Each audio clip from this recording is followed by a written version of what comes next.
शंख भवन रे पालित हो जाइछि अंतर्जातीय महिला दिवस।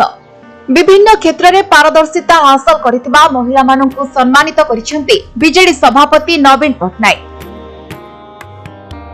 एथिरे ओडिशार प्रति कोण अनुकोणरू महिला माने आसी सामिल होतिले। एही अवसर रे विभिन्न क्षेत्र में सुनाम अर्जन करथिबा 7 जन महिला को सम्मानित करा जायतिला।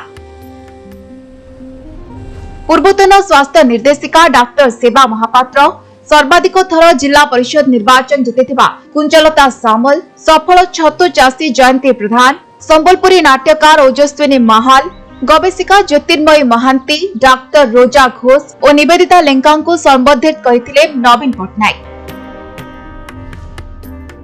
एहासह राज्य में महिला उपरे निर्यातना बढ़ुथिबारु सांबादिक सम्मेलन करी सरकार को टार्गेट करथिले बीजेडी नेत्री स्नेहांगिनी छुरिया।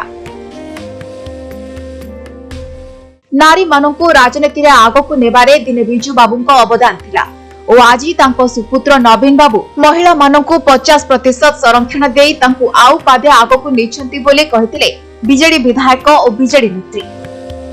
अंतर्जातिक महिला दिवस रे ए वर्ष आमे गोटे नूतन धारा आरंभ कलु जे जो माने जिला स्तर रे, राज्य स्तर रे, जातीय स्तर रे प्रतिभावान महिला अछंती, समाज पई जहाँकर अवदान रहिछि सेही महिला मानको संवर्धित करिवार गोटे कार्यक्रम रखिलु। एवं आज आमर प्रिय नेता नवीन पटनायक महोदय 7 जन सुनाम धन्या महिला को से आज संवर्धित कले, सम्मानित कले। डॉक्टर सेवा महापात्र जे कि जड़े गायनाकोलोजिस्ट, समाजसेवी एवं से मागणारे महिला मानकर चिकित्सा करती तांको सम्मानित कले। निवेदिता लेंका जहाँ को आम यशोदा माँ भाव में जानू तांको से सम्मानित करिसंती।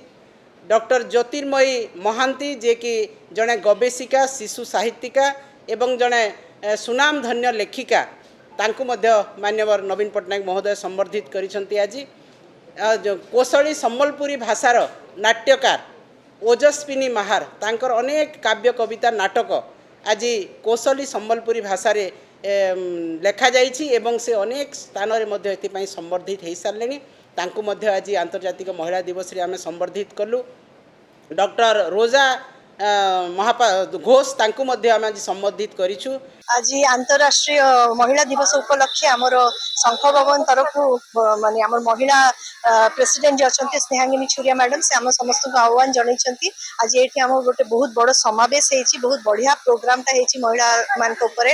आमर जे पूर्वतन चीफ मिनिस्टर आम प्रिय नवीन बाबू आसथिले एवं समस्त को संबर्धना से देइछंती एवं एठी आसिक हमको बहुत गर्व आमे फील करछु जे आमे महिला हेकी आमे गर्व अनुभूत करछु जे महिला मान को आम नवीन बाबू जी कौन से सरकार से करि पारिबेनी कि करि नाहंती।